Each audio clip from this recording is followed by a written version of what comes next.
talking with people from 3M. Is it Jim McCardle? This is Jim McCardle. Hi, Jim McCardle. Nice to meet you. How are you? I'm fine, nice thank to you. see you, sir.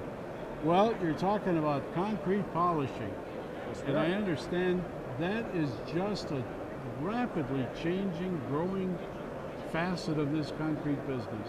It really is. My company's involvement in concrete polishing, concrete maintenance is very old.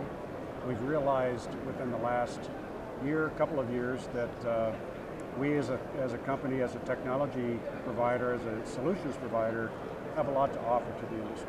So that's been our interest. What does 3M bring to that particular thing? Is it abrasives? Is it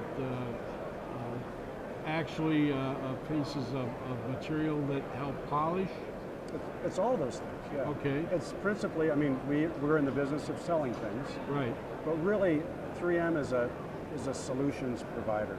So we provide the technology bases, we provide the scientific understanding about industrial processes.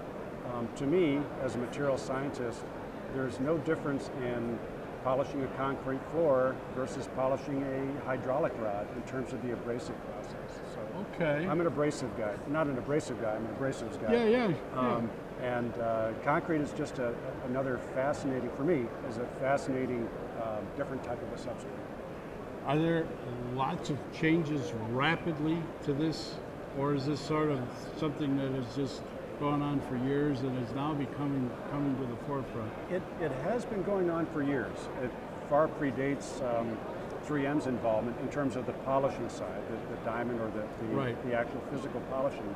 It goes back many, many years before our involvement.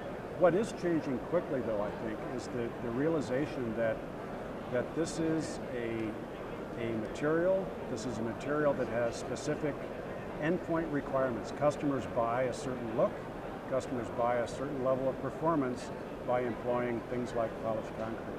I think the big change now is that customers, architects, specifiers are realizing that we now have tools that can actually measure that aesthetic.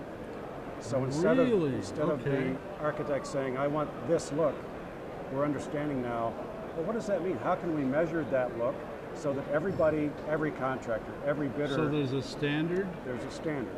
Aha. Not only in measurement, but also in definitions. 3M's involved with the Concrete Polishing Association of America. Sure. This is a group of manufacturers, competitors in fact, that come together. We leave our hats at the door, and the intent is really to promote the industry. Find some answers? Find some answers that everybody... What's the idea? Is it here, a booth? We do have a booth, south lot, outside. All right. And I can't tell you. Well, that's the name. fine. You can find it. I'm sure it's well branded. It has a big red 3M on the side, believe it or not. Well, I'm sure we'll find it out there. We're down at the, and it's at the there are north. demonstrations and some maybe some educational aspects going on there? Yes, we have product demonstrations. We have a separate demo slab where we're doing actual processing. People can come out and try our tooling. We have a different way of polishing concrete than many of the heavy-duty grinders that we see out here. In the end, though, it is the aesthetic. That's what the customers are buying. How we get there is less of an issue. What is the net result going to be, and is there going to be some sort of a standard? If let's say somebody sees a picture in a magazine and says, that's what I want. That's what I want. And can the contractor reach that? That's what it's coming to. Yeah, exactly. And the advancement, the rapid advancement is that contractors are getting the idea that customers are paying a lot of money to do this, to buy that aesthetic. And we better be able to guarantee, we better be able to give the customer confidence that this is what they're going to achieve, and to be able to measure that. And meet the competition. Exactly right. And meet the competition. Well, it's fascinating. Thanks very much. I think you have a very interesting topic and plenty of things to talk about in your end of it. That's for sure. All right. Jim McCardle with 3M, and thank you again for stopping by, saying hello. Thank you. Very interesting.